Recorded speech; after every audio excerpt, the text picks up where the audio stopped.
नमस्ते दोस्तों, आपके अपने YouTube चैनल MMCC समीम में आपका स्वागत है।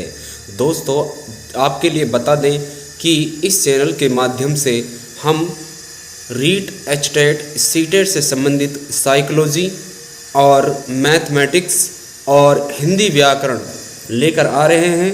हिंदी व्याकरण से रिलेटेड तो टॉपिक मैंने सारे यहाँ पर पढ़ा दिए हैं और मैथमेटिक्स की भी कुछ क्लासें करा दी हैं और उसी क्लास को आगे बढ़ाते हुए मैं कुछ और टॉपिक आपके लिए लेकर आ रहा हूं जल्द ही। और साथ के साथ जल्द ही मैं यहां पर आपको रीट, एचटेट, सीटेट से संबंधित जो साइकोलॉजी है, जो सब में कॉमन टॉपिक हैं, उनको भी लेकर आ रहा हूं। दोस्तों नमस्ते दोस्तों, आपके अपने YouTube चैनल MMCC समीम में आपका स्वागत है। दोस्तों, जैसा कि आपकी स्क्रीन पर दिखाई दे रहा है, आज हम अभिवृद्धि यानी कि वृद्धि, ग्रोथ व विकास यानी डेवलपमेंट में अंतर यानी डिफरेंस समझने की कोशिश करते हैं। दोस्तों, ये जो वीडियो है रीट, सीटेट, एचटेट, यूपीटेट हर टेट की दृष्टि से बनाई जा रही है और आप इस वीडियो के अंत तक बने रहें। जो भी मैं आपको यहाँ टॉपिक समझा रहा हूँ वो टॉपिक आपको पूर्णतः समझ आ जाएगा। तो दोस्तों, आज हम पढ़ते हैं अभिवृद्धि और विकास में अंतर। तो दोस्तों, मैं यहाँ पर एक सारणी टेबल के अनुसार यहाँ क्लियर करने वाला हूँ कि अभिवृद्धि और विकास में क्या अंतर होता है। सबसे पहले मैं आपको बताता हूँ कि अभिवृद्धि क्या है और विकास क्या है। तो थोड़ा सा इनका इंट्रोडक्शन कर लेते हैं। तो अभिवृद्धि और विकास का जब अर्थ समझते हैं तो सामान्य रूप से अभिवृद्धि शब्द का प्रयोग शरीर एवं उसके अंगों के भार एवं आकार में वृद्धि के लिए किया जाता है। यानी कि जो बाहरी जो उसका परिवर्तन है वही क्या है, अभिवृद्धि है।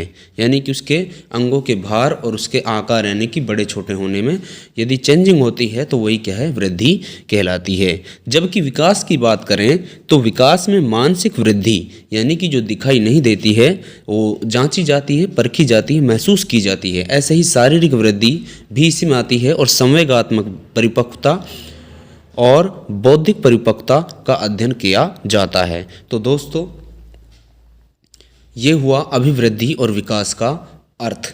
अब हम अभिवृद्धि और विकास में जो अंतर होता है वो समझते हैं, जिससे आपको पूर्ण रूप से इसका अर्थ और अंतर समझ आ जाएगा कि अभिवृद्धि क्या है और विकास क्या है। तो दोस्तों, जैसा कि आपको स्क्रीन पर दिखाई दे रहा है, यह है वो टेबल जिसके अनुसार हम आपको अभिवृद्धि और विकास के बारे में बताते हैं, उनके अंतर के बारे में समझाते हैं। तो दोस्तों, यहाँ पर 7 पॉइंट दिए गए हैं और 7 पॉइंट में आपको यहाँ क्लियर हो जाएगा कि अभिवृद्धि और विकास में क्या अंतर है और क्या है अभिवृद्धि और क्या है विकास। तो दोस्तों, शुरू करते हैं पहले नंबर से। तो अभिवृद्धि में जैसा कि आपको दिखाई दे रहा है स्क्रीन पर, यहाँ पर बताया हुआ है, देखिए पहला बताया हुआ यहाँ विशेष आयु तक चलने वाली प्रक्रिया। जो अभिवृद्धि होती है, ग्रोथ होती है, वो विशेष आयु तक ही चलती है। लेकिन जो विकास होता है ये क्या है, जन्म से मृत्यु तक चलने वाली एक प्रक्रिया है। यानी कि जब बच्चे का जन्म होता है और जब तक उसकी मृत्यु नहीं हो जाती, विकास यानी डेवलपमेंट चलता ही रहता है। दोस्तों, दूसरे पॉइंट पर बात करें तो यहाँ बताया हुआ है कि परिमाणात्मक परिवर्तन। जो अभिवृद्धि होती है इसमें परिमाणात्मक यानी कि मापने योग्य परिवर्तन होते हैं। जैसा कि मैंने अभिवृद्धि के अर्थ में भी बताया था कि अंगों के भार और आकार में वृद्धि होती है। ठीक इसी प्रकार से हम विकास की बात करें तो परिमाणात्मक परिवर्तन तो इसमें होता ही है, साथ के साथ गुणात्मक परिवर्तन भी होते हैं, जैसे मानसिक वृद्धि, शारीरिक वृद्धि, संवेगात्मक वृद्धि, परिपक्वता, बौद्धिक परिपक्वता आदि होते हैं। ठीक इसी प्रकार से हम तीसरे चरण की बात करें या तीसरे पॉइंट की बात करें अभिवृद्धि और विकास के अंतर में, तो वृद्धि विकास का एक चरण है। वृद्धि जो है वो विकास में से ही एक चरण है, उसका एक पद है। ठीक इसी प्रकार से हम बात करें तो विकास में वृद्धि भी सम्मिलित है। जो विकास होता है ना, उसमें वृद्धि भी सम्मिलित है। यानी इसका वृद्धि है जो उसमें विकास में ये सम्मिलित होती है। विकास इस वृद्धि का पूरक रूप है। ठीक इसी प्रकार से हम चौथे टॉपिक पॉइंट की बात करें तो इसमें बताया हुआ है कि इसके परिवर्तनों को देखा व नापा जा सकता है। किसके परिवर्तनों को? जो ये अभिवृद्धि होती है इसको देखा भी जा सकता है और मापा भी जा सकता है। मैंने बताया कि अंगों के भार जब अंगों का भार होगा तो उसको नाप सकते हैं, तोल सकते हैं, और आकार जब में परिवर्तन हो आकार में तो उसको हम देख भी सकते हैं कि भाई ये परिवर्तन इसमें हो रहा है। तो ये हो गई उसकी अभिवृद्धि, जिस बच्चे की लंबाई का बढ़ना, तो ये हुई अभिवृद्धि। लेकिन जो विकास होता है ना, उसमें सरलता से नापा नहीं जा सकता, उसको सरलता से नापा नहीं जा सकता। जैसे मानसिक विकास, मानसिक वृद्धि, ये जो चीज़ें होती हैं इनको सहजता से परिपक्वता नापा नहीं जा सकता।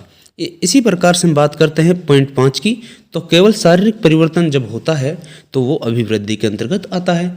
लेकिन जब सर्वांगीण विकास होता है, जब बच्चे का पूर्ण रूप से विकास होता है, जैसे मैंने आपको अर्थ में बताया था कि जब बच्चे का शारीरिक, मानसिक, संवेगात्मक और भाषाई और चरित्र के अनुसार जब विकास होता है बच्चे का, तो उसे कहते हैं, वो होता है विकास। ये यानी कि जो विकास होता है उसमें सर्वांगीण विकास होता है, केवल एक शारीरिक परिवर्तन नहीं होता, केवल एक शारीरिक परिवर्तन तो अभिवृद्धि के अंतर्गत आता है। अब हम बात करते हैं नेक्स्ट जो पॉइंट हैं इसके समझने के लिए अभिवृद्धि और विकास के अंतर को। तो यहाँ हम देखते हैं 6 नंबर पर बताया हुआ है कि संकुचित अर्थ होता है, यानी कि जो अभिवृद्धि होता है उसका संकुचित यानी कि छोटा अर्थ होता है, और विकास की बात करें तो इसका व्यापक अर्थ होता है, यानी कि बड़ा अर्थ होता है विकास का एक। अब ठीक इसी प्रकार से लास्ट अपना जो पॉइंट है, बिंदु है इस अभिवृद्धि और विकास के अंतर में, वो है लास्ट, अभिवृद्धि व विकास एक दूसरे के पूरक होते हैं, यानी कि ये अलग हम इनको नहीं कर सकते हैं, ये अंतर होते हुए भी एक दूसरे के पूरक होते हैं। मैंने आपको बताया था कि अभिवृद्धि जो होती है वो विकास का ही एक अंग है।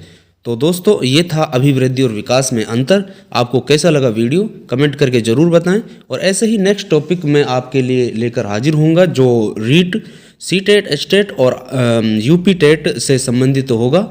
तो धन्यवाद दोस्तों, मिलते हैं नेक्स्ट वीडियो में। वीडियो को लाइक कीजिए और यदि चैनल पर नए आए हैं तो सब्सक्राइब भी कीजिए।